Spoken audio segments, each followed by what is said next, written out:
알았더라면 좋았을 것들. 성공을 위한 10가지 방법 중에 네 번째, 노력, 더 큰 나를 만드는 힘 들려드릴게요. 그동안 성공한 사람들의 성공 비결을 담은 책을 쓰고 강연을 하면서 많은 사람들을 만날 수 있었어요. 이는 내가 성공한 사람들과 그렇지 않은 사람들의 차이점을 알 수 있는 기회가 되었죠. 전자는 지독한 노력파들이지만 후자는 인생을 대충대충 살고 있었어요. 결국 인생을 대하는 태도가 그들을 성공하는 인생과 평범한 인생으로 구분짓게 했던 거죠. 노력은 더 큰 나를 만드는 힘입니다. 아무리 가진 것 없고 특별한 능력이 없더라도 지금보다 더 잘하기 위해 꾸준히 노력하면 돼요. 분명 자신의 분야에서 최고가 될 수 있어요. 현재 성공한 사람들 중 상당수가 과거에는 누구보다 힘들고 초라한 인생을 살았어요. 하지만 그들은 꿈을 가졌고 그 꿈을 이루기 위해 지독한 노력을 기울였죠. 그 결과 꿈이 이루어졌고 눈부신 인생을 살 수 있게 된 거예요. 2002년 10월 세상을 깜짝 놀라게 한 일이 있었어요. 박사학위 하나 없는 일본의 무명 엔지니어가 노벨 화학상을 수상했던 거예요. 노벨상의 주인공은 다나카 고이치라는 평범한 회사원이었어요. 다나카 고이치는 자신의 수상 소식이 믿어지지 않아 노벨상 선정위원회에 전화해 자신의 수상 여부를 물어보기까지 했죠. 그는 사람들에게 자신의 업적은 우연한 행운이라고 말할 정도로 겸손한 사람이었어요. 그는 교토 시마제 제작소 생명과학소의 실험연구원으로 일하고 있었죠. 그는 어린 시절부터 실험을 좋아했어요. 그는 연구원으로서 실험을 계속하고 싶은 마음에 남들이 모두 매달리던 승진시험에는 전혀 관심이 없었죠. 동료들은 그런 그를 보며 뒤에서 비아냥거리곤 했어요. 그는 번번이 승진시험에서 떨어져 말단 연구원 신분이었던 거죠. 하지만 무엇보다 실험을 계속할 수 있어서 행복했대요. 그에게 노벨상의 영광을 안겨준 공로자는 따로 있었습니다. 바로 할머니. 제가 노벨상을 수상할 수 있었던 것은 모두 할머니 덕분입니다. 그의 어린 시절은 할머니 혼자서 6식구를 먹여 살려야 할 정도로 무척 가난했어요. 그래서 할머니는 손자들에게 입버릇처럼 전략을 강조했죠. 그래서 그가 청소하면서 쓰레기를 버릴 때 할머니는 그를 이렇게 말했어요. 얘야, 못 쓰는 물건이라도 함부로 버려선 안 된다. 언젠가 꼭 의미 있게 쓰일 때가 있게 마련이지. 지금 당장 쓸모없어도 간직하는 습관을 가져야 한단다. 어느 날 그는 실험실에서 실험 도중 아세톤을 섞어야 하는 금속 나노 입자에 글리세린을 붓는 실수를 하고 말았어요. 하지만 그때 그가 나노 입자와 글리세린 화합물을 버리려 할 때 할머니의 말씀이 떠올랐죠. 비록 실패한 실험이지만 결과를 기록으로 남기자. 그는 실패한 실험일지라도 내일을 위해 그 결과를 기록으로 남기는 것이 좋겠다고 생각했어요. 그래서 화합물을 분석하고 질량을 측정했죠. 그때 놀라운 일이 일어납니다. 자신이 지금까지 얻지 못했던 미세한 화학 분자의 질량값을 얻게 된 거예요. 평범한 회사원이었던 다나카 고이치가 노벨 화학상을 받을 수 있었던 것은 성실함, 즉 노력 때문이었어요. 만일 그가 노력하지 않았다면 그런 기쁨을 누릴 수 없었을 거죠.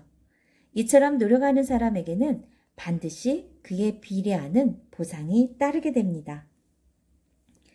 영국이 낳은 가장 뛰어난 미생물학자로 손꼽히는 알렉산더 플레밍.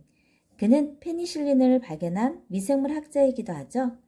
그 역시 열악한 실험 환경 속에서도 페니실린을 발견하기 위한 노력을 멈추지 않았어요. 그 결과 그는 곰팡이에서 발견한 페니실린으로 수많은 사람들의 목숨을 구할 수 있었죠. 그가 발견한 페니실린은 사람들에게 기적의 약으로 잘 알려져 있어요. 페니실린은 폐렴을 비롯한 세균성 질환을 앓고 있던 수많은 사람들의 생명을 구하고 새로운 희망을 안겨주었어요. 그러나 페니실린을 발견한 플레밍의 연구실은 매우 열악했죠. 오래전에 창문의 유리창은 깨져 바깥에서 먼지가 들어왔고 종종 그는 먼지 때문에 재채기를 하곤 했어요. 그러나 이런 힘든 환경에서도 그는 곰팡이에 대한 연구를 조금도 게을리하지 않았죠. 어느 날 그는 깨진 창문을 통해 날아온 곰팡이의 포자를 현미경으로 관찰하고 있었어요. 그때 그는 중요한 사실을 발견합니다. 아니, 이럴 수가. 해답은 바로 곰팡이였어. 곰팡이에 페니실린의 원료가 숨어 있었던 거예요. 그는 이 연구를 토대로 페니실린을 만들기 위해 밤낮 없이 노력했죠. 그리고 마침내 그는 수많은 사람들의 목숨을 구하는 페니실린을 사용할 수 있는 약으로 개발할 수 있었어요. 몇 년이 흐른 어느 날 친구가 플레밍의 연구실을 발명하게 됩니다. 친구는 깜짝 놀란 표정을 지으며 말했죠. 자네 정말 대단해. 이렇게 초라한 연구실에서 페니실린을 발견하다니. 친구는 이어서 말했어요. 하지만 안타까운 마음을 지울 수 없다네. 만일 자네에게 이보다 더 뛰어난 환경이 주어졌더라면 더 위대한 업적을 이루었을 텐데. 그러자 플레밍은 웃으며 말했어요. 아니야, 절대 그렇지 않아. 이 초라한 연구실이 페니실린을 발견하게 해주었다네. 창틈으로 날아온 먼지가 바로 페니실린의 원료가 되었다네. 중요한 것은 좋은 환경이 아니라 포기하지 않고 노력하는 자세일세. 세상에 노력해서 안 되는 일은 없어요. 처음부터 안 된다고 믿고 노력하지 않기 때문에 안 되는 거예요. 에디슨이 전구를 발명하고 벨이 전화기를 발명할 수 있었던 것은 운이 좋아서도 뛰어난 능력 때문도 아니었어요. 숱한 시행착오를 겪으면서 노력하는 자세를 잃지 않았기 때문이죠. 인생에서 가장 중요한 시기를 살고 있는 여러분은 누구보다 노력하는 자세를 가져야 합니다. 지금 여러분이 가지는 노력 여하에 따라 미래가 달라지기 때문이죠. 비록 지금 고통스럽고 힘들더라도 장밋빛 미래를 위해 좀 더 노력해 보세요. 분명 지금 쏟는 땀과 노력에 비해 몇백 배의 보상이 돌아올 테니까요. 여러분을 항상 응원합니다. 오늘도 힘찬 하루 되세요. 좋아요, 구독 꾹 눌러주시면 계속해서 함께 할 수 있어요.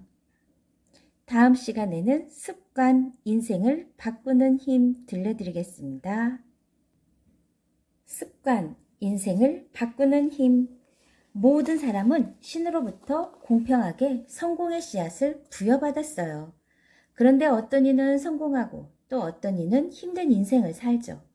무엇이 사람들을 두 분류로 나뉘게 한 것일까요?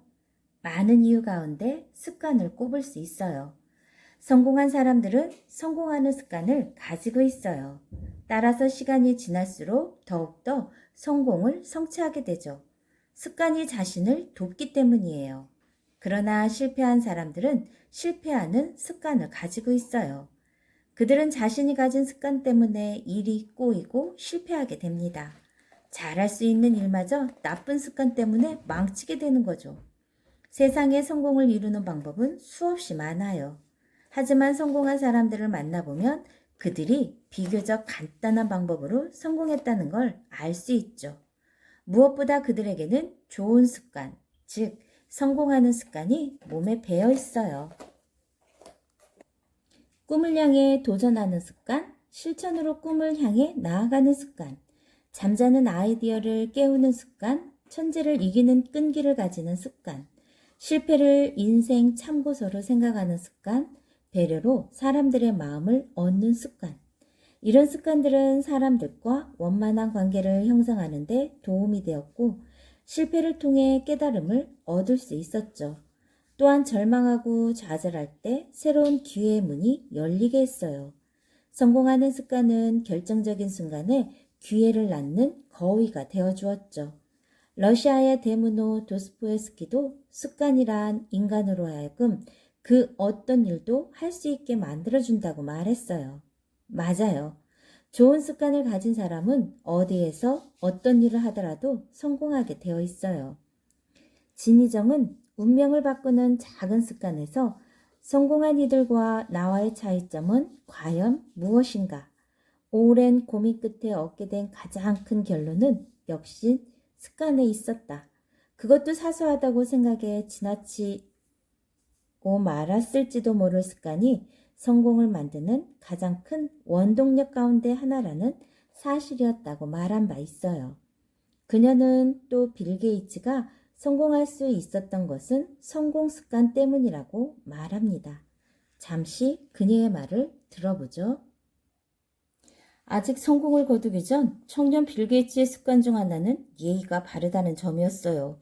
당시 IBM에서는 개인용 컴퓨터에 사용할 소프트웨어를 찾고 있었는데 이미 다른 유명한 소프트웨어 회사와 접촉한 적이 있었죠. 그러나 IBM의 이사가 방문했을 때 그 소프트웨어 회사 사장은 무례하게 얼굴조차 보이지 않았어요. 이에 마음이 상한 IBM의 이사는 이름도 없는 마이크로소프트를 찾아갔고 그곳에서 정장 차림의 예의 바른 빌 게이츠를 만났죠. 예의 바르게 대하는 작은 습관은 그가 성공할 수 있는 출발점이 되었어요. 그런데 사람들 가운데 예의도 바르지 않은 데다 나쁜 습관들만 가진 사람이 있죠. 이런 사람은 하는 일마다 실패하고 맙니다. 한 남자가 오래된 책을 읽다가 귀한 보석에 관한 글을 발견했어요. 세상에 단 하나뿐인 그 보석은 너무 크지도 작지도 않지만 그 가치는 돈으로 매길 수 없다고 쓰여 있었죠. 책에는 보석을 찾는 방법이 나와 있습니다. 어느 바닷가에 가면 그 보석이 자갈 속에 섞여 있으며 크기와 색깔도 자갈과 비슷하지만 한 가지 차이점이 있다는 거죠. 자갈은 차갑지만 보석은 따뜻합니다. 남자는 바로 짐을 싸서 보석이 있는 바닷가로 떠났어요. 그리고 바닷가에 천막을 치고 앉아 자갈 하나하나를 손에 쥐어봅니다. 남자는 돌이 차가우면 곧장 바다로 던져버렸어요. 그렇게 하루, 일주일, 한 달, 1년이 흘렀습니다. 이제 그는 바닷가에 앉아서 자갈을 만져보고 던지기를 습관처럼 되풀이하고 있었어요. 그러나 여전히 뜨겁게 느껴지는 돌은 없었어요. 다시 1년이 흘러갔죠. 이제 그는 신경질적으로 돌을 바다에 던지고 있었어요. 그러던 어느 날 아침 남자는 돌 하나를 쥐고 아, 따뜻하구나 라고 외쳤어요. 그러나 남자는 습관적으로 그 돌을 바다에 던지고 말았어요. 그는 무심코 던지는 습관 때문에 힘들게 찾은 보석을 바다에 던져버린 거죠. 항상 좋은 습관을 가지도록 노력해야 합니다. 좋은 습관은 나쁜 습관에 비해 귀찮고 힘들게 여겨집니다. 하지만 그렇더라도 좋은 습관에 익숙해져야 합니다. 성공하는 인생으로 이끌어주는 것은 나쁜 습관이 아니라 좋은 습관이기 때문입니다. 처음부터 좋은 습관을 가지면 노력하세요. 그러면 나중에 나쁜 습관을 고치기 위해 고생하는 일도 없죠. 오래된 습관은 여간해서 고치기가 쉽지 않거든요. 어떤 스승이 제자를 가르치기 위해 세 그루의 나무를 보여주며 한번 뽑아보라고 말했어요. 첫 번째 나무는 심은 지 얼마 되지 않은 나무인지라 손쉽게 뽑을 수 있었죠. 두 번째 나무는 1년 된 나무였는데 제자는 뽑기만 하였지만 온몸에 힘이 다 빠진 만큼 어렵게 나무를 뽑았습니다. 그런데 문제는 세 번째 문제였습니다. 세 번째 나무는 이미 심은 지 오래되었기 때문에 뿌리가 깊어 아무리 애를 쓰고 힘을 들여도 도저히 뽑을 수가 없었던 거죠. 한참 동안 애를 쓰던 제자가 스승을 향해 말했습니다. 선생님, 이 나무는 심어진 지 오래돼서 도저히 제 힘으로는 뽑을 수가 없습니다. 그 모습을 지켜보던 스승이 제자에게 다음과 같이 말했어요. 사람의 습관이라는 것도 이와 같은 것이다. 선이든 악이든 습관이 되고 그 습관이 오래되면 그만큼 뽑기가 어려운 법이지. 좋은 습관보다 나쁜 습관이 더 많은 사람에게 희소식이 있어요. 영국 런던 대학교의 제인 워들 교수의 말을 들어보죠. 개인 차이가 있기는 하지만 66일 동안 매일 같은 행동을 반복하면 그 뒤에는 이런 상황이 주어지면 자동적으로 반응으로 행동하게 됩니다. 귀찮고 힘들어도 미래를 위해 습관을 개선해 보세요. 행동이 변하면 습관이 바뀌고, 습관이 변하면 인격이 바뀌고, 인격이 바뀌면 운명이 바뀐다라는 말이 있습니다. 맞아요. 여러분의 미래는 지금 가진 습관에 의해 좌우됩니다. 공부도 중요하지만 좋은 습관, 성공하는 습관을 가지는 것도 중요하다는 걸 기억하길 바래요. 다음 시간엔 6번째 도전, 한계를 뛰어넘어 목표를 달성하는 님 들려드릴게요. 감사합니다.